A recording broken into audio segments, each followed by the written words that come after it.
오늘은 부족함을 안고 살아가는 인생, 부족함을 안고 살아가는 인생이라는 제목으로 하나님 말씀 증거하도록 하겠습니다. 이 땅을 살아가는 사람은 그 누구도 완벽한 사람이 없습니다. 다 부족함을 느끼고 살아갑니다. 위대한 사도라고 얘기하는 바울도 여전히 부족한 사람이었다는 것입니다. 우리는 부족함 그러면 그것을 나쁜 것이다 또는 결핍이다 이렇게 안 좋은 쪽으로 생각하는 경향이 많이 있다는 것입니다. 안 좋은 거면 하나님께서 그의 백성들에게 부족함에 머물러 있게 만드시겠습니까? 유익이 있다는 것입니다. 부족함이 주는 유익이 무엇인가? 오늘 보면 크게 보면 세 가지인 것 같아요. 첫 번째 겸손하게 만들고, 두 번째는 하나님께 기도하게 만들고, 세 번째는 혼자 뛰는 게 아니라 이렇게 동역자들을 많이 세워주게 만드는 그런 능력이 있다는 것입니다. 뒤집어 얘기하면 부족함이 없으면 사람이 교만해지고, 부족함이 없으면 기도 절대로 안 하고요. 부족함이 없으면 독불장군입니다. 혼자 펄펄 뛰고 다닌다는 거예요. 그렇다 그러면 부족함 자체가 리더십에 굉장히 중요한 뿌리가 될 수 있다. 이것을 우리에게 보여주고 있다는 것입니다. 그래서 하나님께서 한 단계 업그레이드된 크나큰 인생을 만들기 위해서 반드시 부족함의 자리로 이끄실 때가 있다는 것입니다. 그죠? 부족함이 있어야 또 능력이 나타나죠. 오늘 바울에게 주셨던 그 메시지가 우리에게 그대로 적용돼서 오히려 부족함 때문에 더 앞장서고 더 능력 있게 나아가는 믿음의 종 되길 바랍니다. 첫 번째, 부족함은 우리에게 겸손함을 준다는 것입니다. 7절 명확하게 말씀이 나와 있죠. 여러 계시를 받은 것이 지극히 크므로 너무 자만하지 않게 하시려고 내 육체의 가시 곧 사탄의 사자를 주셨으니 이는 나를 쳐서 너무 자만하지 않게 하려 하심이라. 그러니까 자만하지 않게 하려고 하나님께서 나를 부족하게 만드셨다. 육체의 가시를 주셨다. 이렇게 얘기를 합니다. 교만함이 참 무섭죠. 천사가 교만해지니까 마귀가 돼버린 것입니다. 그래서 마귀 제일 닮은 모습이 뭐냐? 교만한 사람입니다. 내 모습이 가장 하나님을 닮았을 때의 모습은 겸손함이고요. 가장 마귀 닮았을 때의 모습은 교만함이라는 것입니다. 교만해 보십시오. 자기만 몰라요. 저 마귀 닮아간다, 마귀 냄새 난다, 이런 생각이 들게 된다는 것입니다. 교만의 언어가 뭔지 아십니까? 원망과 비방이에요. 우리 참 묘합니다. 마귀 닮았다 그러면 되게 펄펄 뛰면서 마귀가 하는 짓만 골라서 하잖아요. 원망하는 거, 이게 마귀 언어거든요. 또 하나가 비방하는 거, 이게 마귀 언어거든요. 거짓말하는 거, 마귀 언어거든요. 진짜가 아니라 할지라도 흉내를 내려고 하나님 흉내내는 게 옳은 거죠. 그죠? 감사의 언어, 또 하나님 앞에서 찬송하는 거, 이게 그래서 필요하다는 것입니다. 사실 교만하면 왜 문제가 되느냐 하면, 교만하면 나 중심 아닙니까? 내가 중심이니까. 저렇게 문에 비유하기 좋아하는데 회전문하고 똑같다니까요. 회전문 백날 돌아보십시오. 내가 중심이면 제자리잖아요. 돌고 돌고 돌아봐야 제자리잖아요. 그런데 회전문이 아니라 앞에 있는 문을 뚫고 지나간다 그러면 하나님 중심이 되면 하나님이 저 앞에 계신 분 아닙니까? 하나님을 향해서 나아가는 것을 사명의 인생, 소명의 인생 그렇다고요. 전진이 가능하다는 것입니다. 어찌 보면 내 중심적인 사람들이 뭐 이렇게 발전할 것 같이 보이죠. 자기 중심적인 사람은요 10년 있다가 만나봐도 여전히 똑같아요. 그 자리에 그 자리. 그런데 내 자신이 완전히 깨져버리고 하나님 중심으로 변화되는 그 순간에 자기는 좀 뭐가 허전해 보일 거예요. 그런데 묘한 건 뭐냐면 부쩍부쩍 성장한다는 것입니다. 전진하는 인생이 된다는 거예요. 그 삶 가운데 열매가 드러나게 된다는 것입니다. 그래서 그게 중요하다는 거예요. 저는 금년도 그 야구 선수 가운데 제일 인상적인 선수가 MVP도 받았죠. 그 서건창 선수라는, 넥센의 서건창이라는 사람. 2013년도에 그 폼을 보면요, 그 굉장히 크게 그 스윙을 했습니다. 그래서 홈런도 치긴 쳤지만 타율이 그렇게 높지가 않았어요. 80개 정도의 안타. 근데 사실 적은 건 아닙니다. 우리나라가 뭐 경기가 130경기인가요? 그거밖에 안 되니까 80몇 개를 쳐도 사실 그 경기당 뭐 한 0.8개 정도 쳐서 잘하는 선수입니다. 못하는 선수는 아니에요. 근데 금년에 200개가 넘었어요. 130경기에서 매 경기 뭐 한 1.3, 4 뭐 안타를 그렇게 친 거예요. 그죠? 안타 하나만 쳐도 대단한 건데 거의 뭐 하나 정도 반 뭐 1.5개 정도의 안타를 칠 정도니까 이건 뭐 보통 선수가 아니죠. 근데 서건창 선수 야구에 관심이 없는 사람에도 한번 사진 한번 보십시오. 이렇게 뭐 웅크리고 뭐 이상하게 쳐요. 그게 무슨 얘기냐면 배스윙을 짧게 하려고 몸을 가장 웅크리고 가장 짧은 그 폼을 가지고 공을 맞추는 거예요. 저는 그걸 일명 겸손의 폼이다 이렇게 말하고요. 겸손.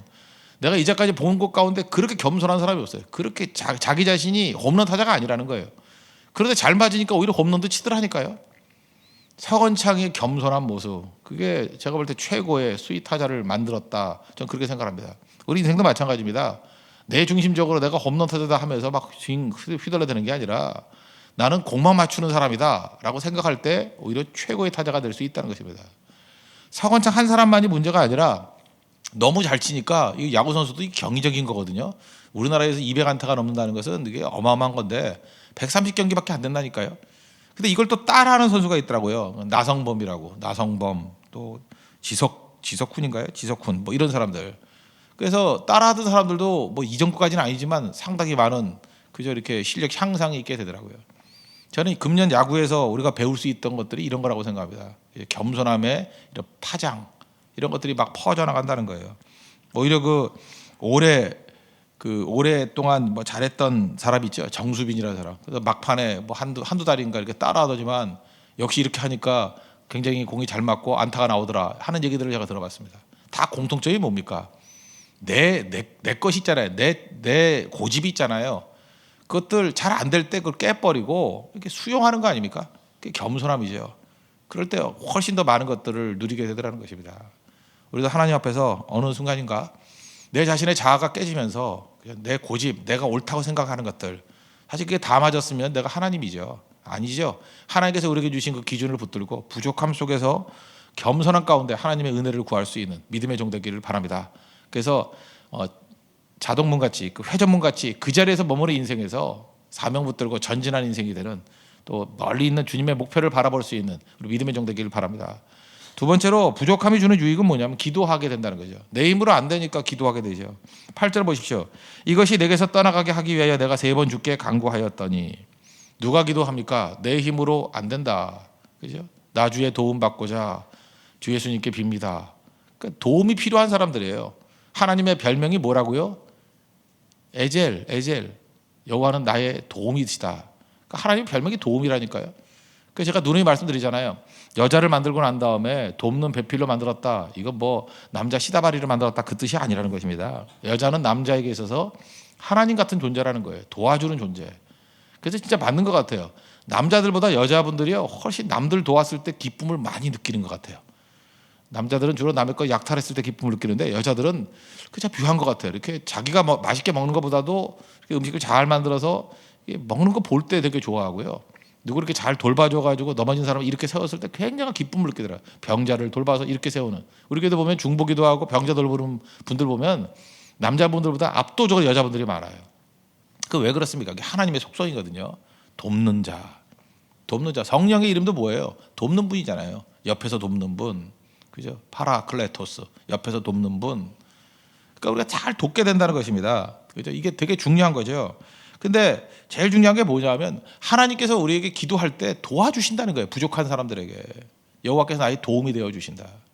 우리가 조금 부족하고 넘어졌을 때 그 도움이 필요할 때 사람들에게 도움 요청할 때 잘 안 올 때가 많잖아요. 그러나 100%입니다. 하나님 우리를 도와주신다는 것입니다. 그래서 교육자들 가운데 크게 쓰임받는 사람들 보면 다 공통점이 제가 어제도 들었어요. 보니까 그 공통점이 전부 다 병의 경험들이 다 있는 거예요. 병에.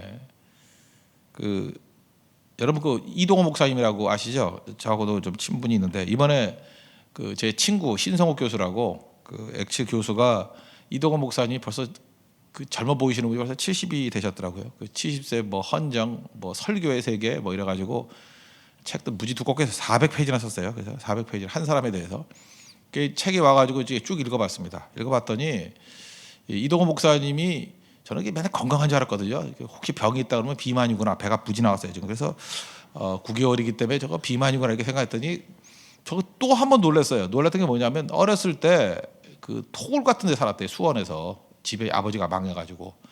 그러면서 그때 걸렸던 병이 제가 얘기했죠. 위대한 목사님들의 공통적인 병이 뭐라고요? 폐병. 이분도 폐병이었대요. 20대 초반에. 와, 제가 이렇게 무능한 목사가 되는 이유가 폐병이 안 걸려서 그런 거 아닌가 생각이 들 정도로 거기 또 얘기가 나오더라고요. 근데 그때 그 얘기를 하는 거예요. 그때는 약도 없었고 지금이야 뭐 폐병이 심각한 병은 아니겠지만 그때는 굉장히 심각한 병이었거든요. 죽을 병이었거든요. 그때 아버지 망하고 병 걸리고 그 토굴 같은 데서 기도하다가 그 능력받은 그분 이미지하고 좀 다른 거죠.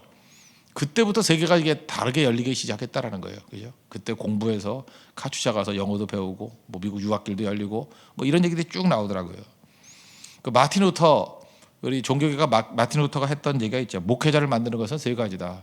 앞에 2가지는 다 이해하는 겁니다. 기도, 말씀, 또 하나가 뭐냐? 고난이다. 목회자만 그렇겠습니까? 우리 모든 사람이 다 마찬가지라는 거예요. 자기 힘 개발해가지고, 우리 자기 개발서 되게 많이죠. 자기 개발해가지고 뭐가 나오겠습니까? 그죠? 자기 개발해봐야 진짜 개발밖에 안 돼. 아무것도 안 되고. 그런데 하나님의 능력을 의지하는 기도를 배우게 되면요, 전능하신 능력과 연결이 되는 것입니다. 기도 배우셔야 됩니다. 그래서 하나님께서 우리에게 부족함을 주시는 이유가 뭐냐? 하나님 앞에서 기도의 사람이 되게 만드는 하나님의 깊은 뜻이 있다는 것입니다. 그리고 기도가, 부족함 때문에 기도를 배운 사람의 특징이 뭐냐 하면, 사람이 성품이, 인격이 깨끗해요. 지금 여러분들도 연세 좀 드신 분들, 인생 살다 보면 인생이 고난이 많지 않습니까? 고난도 있고 어려움이 있으니까 어떤 사람은 이렇게 상처가 쌓여 있고 앙금이 쌓여 있는 분들이 있어요. 이렇게 대화 나눠 보면, 야, 이분 참 고난이 많았구나, 상처가 많았구나. 그래서 보통 때는 이게 정신 차리고 있을 때 잘 모르지만 가끔 이렇게 독이 나와요. 말에도 독이 나오고 얼굴에서도 독이 나오고. 누구나 다 그렇습니다. 저도 그렇고. 인생이라는 게 뭐 깔끔한 인생이 아니잖아요. 독이 많이 나와요. 독이 나오는 인생의 특징이 뭐냐 하면, 사실 그 고난과 난관이 있을 때 기도가 충분하지 않았기 때문에 그래요. 그래서 이게 앙금에 쌓여 있는 거예요. 여러분, 믿는 사람이나 안 믿는 사람의 고난은 다 있다 그래서 없다 그랬어요? 다 있습니다. 고난은 다 있어요. 약함과 상처 없는 사람이 누가 있습니까? 근데 기도 없이 그것을 해소한 사람은 그냥 이를 악물고 벼르고 버틴 거죠. 그런 사람은 원망과 아픔이 그대로 나와요. 그래서 이런 사람의 특징이 뭐냐면 희생양 찾는 거예요. 그래서 누구 잡아놓고 괜히, 그래서 여러분 상처 있는 사람 옆에 잘 안 가잖아요. 왜? 아무나 잡아놓고 막 다 쏟아붓는다고. 희생양 찾아요. 그래서 주변 사람들의 친구가 없어져 버리는 거예요. 자기도 몰라요. 너무 분노가 심해가지고 그냥 만나면 다 쏟아붓는 거예요. 희생양 찾기 때문에. 그래서 인간관계가 다 깨져 버린다는 것입니다. 반면에 분명히 시험과 환란이 되게 많은 것 같이 보였는데 너무 인격이 맑은 사람이 있어요. 그 사람의 특징이 뭐냐면 기도로 모든 걸 다 푼 사람이에요. 기도는 우리가 산소라 그러지 않습니까? 완전 연소시켜 버리는 거예요. 내 아픔, 상처, 이런 앙금들 있잖아요. 그걸 기도를 통해서 태워버리면요, 깨끗하게 흔적도 없이 다 날아가 버릴 수 있다는 것입니다. 대표적인 게 누구예요? 한나. 한나가 얼마나 분노가 있습니까? 아이 못 갖고 분인나가 뭐 핍박하고. 근데 하나님 앞에 다 기도하고 엘리 제사장을 통해서 응답을 얻고 난 다음에 얼굴에 수색이 있어요, 없어요? 없어요. 앙금이 있어요, 없어요? 없어요. 밝은 모습으로, 너무 밝은 모습으로 살아가는 인생이 된다는 거예요. 기도 응답받는 인생이 된다는 거예요. 스데반 보십시오. 돌멩이 맞아 죽어가면서도 그 속에 분노, 원망 있어요, 없어요? 없어요. 왜요? 기도의 사람이니까. 맑은 모습으로 간다는 것입니다. 그런 의미에서 기도는요, 부족함을 통해서 우리가 기도하게 되면 문제 해결에서 끝나는 게 아니에요. 인격이 변화가 돼버립니다. 그냥 깨끗한 거예요. 그러니까 어떤 사람 만나보면 저 사람 저렇게 나이가 지금 몇 살인데 어쩜 저렇게 어린아이 같은 모습이 있나. 어린아이 같은 모습이 되는 건 다 기도하는 사람입니다. 기도를 통해서 다 풀 때에만 문제가 없는 거예요. 제가 보니까 요즘에 그 기도 안 하니까, 저도 이제 기도할 때도 있지만 안 할 때도 있지 않습니까? 기도 안 하니까 아스피린이 필요하더라고요. 머리가 아파요. 그죠? 이유가 뭐냐면 그 기도를 다 해소를 안 한 거예요. 안 한 거에 자꾸만 약으로 해결하려고 그러는 거예요. 그런데 아스피린보다 훨씬 더 중요한 게 뭐냐? 기도거든요. 기도하면 묘한 게 그 문제에 대해서 눌리지가 않아요. 어떤 문제에 대해서 그 자기를 넘어뜨리지 않는다고요. 그래서 성도들을 건강하게 만드는 비결이 어디에 있느냐? 전체가 다 모여서 기도하게 만든다는 거예요. 옛날에 그 연세대학교 의대 교수가 썼던 책이 하나 있어요. 한 20년 된 것 같은데, 아스피린이냐 기도냐, 그런 책이 있어요. 그거 똑같은 얘기예요. 그분도 얘기가 그거예요. 아스피린 먹지 말고 기도하라는 거예요. 아스피린 먹지 말고 기도하라. 아스피린 부작용도 많다. 기도하라. 뭐 똑같은 얘기인데, 우리가 하나님의 은혜 가운데 기도했을 때 앙금 없이 깨끗한 모습으로 변화될 수 있다는 것입니다. 우리 삶의 문제, 삶의 아픔, 삶의 분노들을 우리 기도를 통해서 완전 연소시킬 수 있는 우리 믿음의 종 되기를 바랍니다. 그리고 마지막 세 번째로 기도를 통해서 우리는 동역자를 얻는다는 거예요. 이거 간단히 설명하겠습니다. 그죠? 사도 바울 뭐 로마서라든지 뭐 이런 고린도 후서 전서라든지 뒷부분 보면, 특별히 로마서 16장 같은데 17명의 동역자가 쭉 나와. 이름이 쭉 나온다. 명단이 쭉 나온다고요. 무슨 얘기입니까? 혼자 뛴 게 아니라는 거죠. 하나님께서 우리에게 부족함을 느끼게 만들고, 어떤 때는 부족함을 느낄 때 언제죠? 너무 큰 일을 맡겼을 때. 그러니까 우리 감당할 수 없다 그러는 일을 맡길 때가 있잖아요. 왜 감당할 수 없는 일을 맡기죠? 감당할 수 없게 만들라고. 그게 답이에요. 감당할 수 없는 일을 맡기는 일, 감당하지 말라고. 나 혼자서 감당할 수 없지요. 나 혼자서 감당할 수 없으니까 어떻게 해요? 하나님께 기도하게 돼 있고요. 또 하나, 내가 감당할 수 없으니까 어떻게 돼요? 동역자를 찾게 돼 있죠.